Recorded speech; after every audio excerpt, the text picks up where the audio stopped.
28 নম্বর অধ্যায় বলছে বাবুন, এই অধ্যায় হচ্ছে এজা রাতেল মুস্তাহাদাতুত তোহর, যদি রক্ত প্রদাহের রোগিনী মুস্তাহাজা, যেই মহিলার ইস্তিহাজার রোগ আছে, সে যদি পবিত্রতা দেখে, তার মানে পাক হয়ে গেছে, মাসিক থেকে পাক হয়ে গেছে, তো মাসিক থেকে পাক হয়ে গেছে, এখন বন্ধ, রক্ত নেই, তো কি করবে? 1 ঘন্টা, আধা ঘন্টা, 2 ঘন্টা রক্ত নেই, আর সালাতের টাইম চলছে,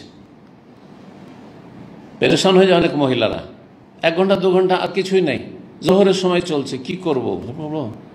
সালাত পড়ে নিয়েছে, জোহর পড়ে নিয়েছে, তো 1 ঘন্টা পরে আবার রক্ত প্রবাহিত হতে লেগেছে, তখন আরও পেরেশান হয়ে যেত, কী করলাম তাহলে? এই নামাজ ভুল করলাম না? ভুল করেননি, আপনি যখন সালাত পড়েছেন তখন আপনি পাক, আর সেটা সালাতের রক্ত চলছিল, সুতরাং ঠিক করেছেন। খুব সহজ মাসলা, দিনের মাসলা, তো এত জটিলতা নেই অপেক্ষা করে বসে থাকি দেখি 2-3 ঘন্টা কি হচ্ছে না। প্রথম একবার চেক করে নেবে সুন্দরভাবে, আর তারপরে তখন দেখছে যে নেই, আর সালাতের সময় চলে যাচ্ছে, সালাতের সময় হয়ে গেছে, গোসল করে সালাত আদায় করবে।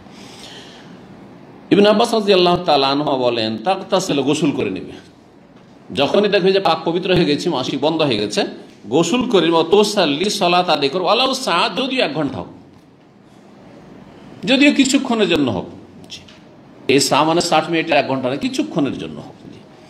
ওয়ায়াতি হাজাউজা, যখন সালাত পড়তে পারছে, তার ওয়ায়াতি হাজাউজা, তার কাছে তার স্বামী আগমন করতে পারবে, তার মানে সহবাস করতে পারবে। যখন মাসিক থেকে পাক হয়ে গেল, গোসল করলে, সালাত পড়লো, তারপরে যদি তার ইস্তিহাজার রক্ত আসতে থাকে, সে অবস্থায় স্বামী কি করতে পারবে? সহবাস করতে পারবে। এর আগে আলোচনা করেছি।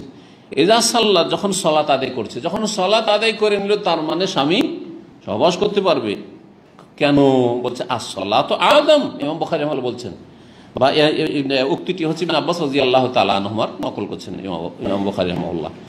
সালাত হচ্ছে এই বিষয়ের চাইতে অধিক গুরুত্বপূর্ণ।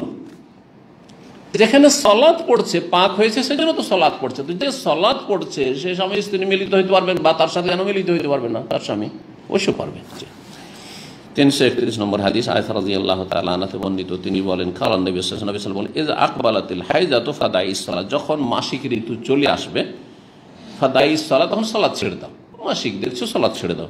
ওয়াইজা আদবারাত, যখন চলে যাবে, দেখছো মাসিক বন্ধ হয়ে গেছে, মাসিক নেই, ফাগসিলি আনকে দাম, তখন তোমার রক্ত ধুয়ে নাও, আর রক্ত ধুয়ে নাও মানে গোসলও করে নাও, তার সাথে রক্ত ধুয়ে নাও, যে স্থান পরিষ্কার করা, তার সাথে গোসল করা, ওয়াসাল্লি, এবং সালাত আদায় করো, কথা বলেছেন।